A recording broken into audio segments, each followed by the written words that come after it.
Assalomu alaykum, hurmatli kanalimiz obunachilari. Bu eshikimiz haqida qisqacha bir ma'lumot berib o'tadigan bo'lsak, bu eshikimizning rom qismini 6x4 1.7 lik qalinlikdagi profildan foydalanganmiz.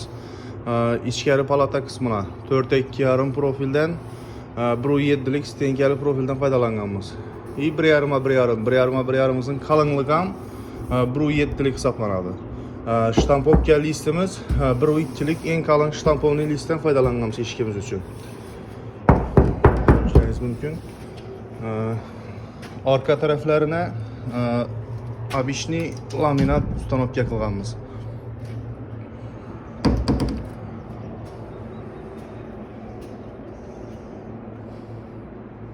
Eshikimiz juda mustahkam, og'ir bo'lib chiqdi. Endi xudo xolasa ochilib yopilishlarini ko'ramiz kraskadan keyin.